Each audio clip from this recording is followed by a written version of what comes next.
up, guys? Got a quick video on the basic fundamentals of blocking for all catchers, right?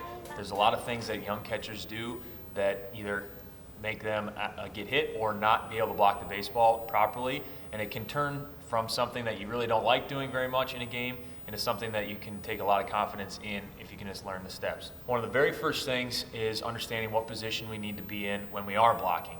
And we've done a video already on the 3 stances, the signal stance, pretty relaxed, right? A relaxed stance or a receiving stance only if there's nobody on or there's less than 2 strikes, and then a ready or a secondary stance if there's somebody on, right? And you have to be able to block every time, or 2 strikes. Okay, so the main difference, as you can see, is I'm holding my butt a little bit higher. I want to make sure that my thigh is parallel with the ground, or almost parallel with the ground.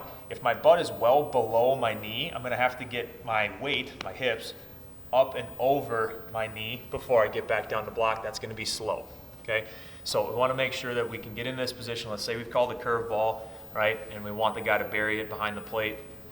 I have to be able to get up here, but my upper body still has to be out in front of my knees so I can receive the baseball. We obviously don't know if it's gonna be in the dirt or not. From this position, now I'm holding my weight up, and it's easy for me just to drop like a ton of bricks, right? And there's 2 ways that guys do it. Most of the time, people are gonna replace their feet with their knees and kind of just drop down, right? Or donkey kick back, right? Some guys can, if their hips are flexible enough, kind of push forward and just drop that way. I haven't seen a lot of guys that can do that the right way, but again, that's a personal preference based on your anatomy and flexibility. So from right here, everybody knows, right, we want to go straight down, but one thing that we don't want to do, right, is go forward and push our hands forward, right? A lot of young players end up in this position where their arms are forward, and you can already see this minimizes my chest protector space and maximizes my arm. Right? Not only is it not going to feel great, but it's also not going to keep the ball in front. Okay? So one easy thought is to tuck your elbows back. Right? If I go down from the side, instead of being out here, try and tuck your elbows back. Right?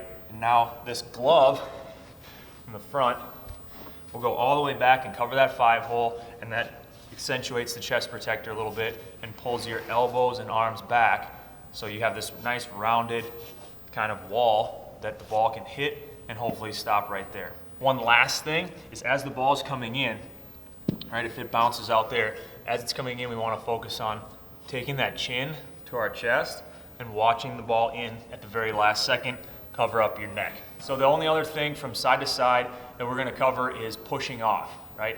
I think people go a little bit overboard here sometimes about how much you need to angle. I think the most important thing is getting to the baseball on time and being done moving, right? If you're still moving as you go there because you're late, obviously that's going to kick the ball off to the side.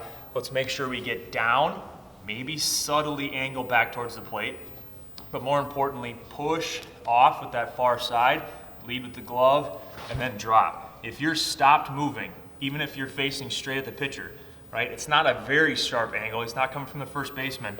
It's coming from the pitcher, right? And if this wall that we've created is stopped moving, you'll still probably have it go somewhere where you can make a play. So the most important thing is lead with that glove and then drop like a ton of bricks. This one's a little bit tougher because we can't obviously turn that way and then block. No chest protector, we gotta try and turn that glove open and fall down beside it.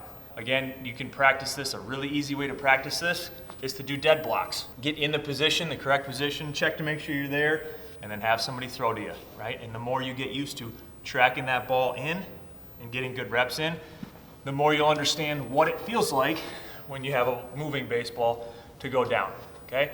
So hope that helps. Let us know if there's any other catching drills or blocking drills that you want to see, and we will cover that as soon as we can. Don't forget to like and subscribe, boys.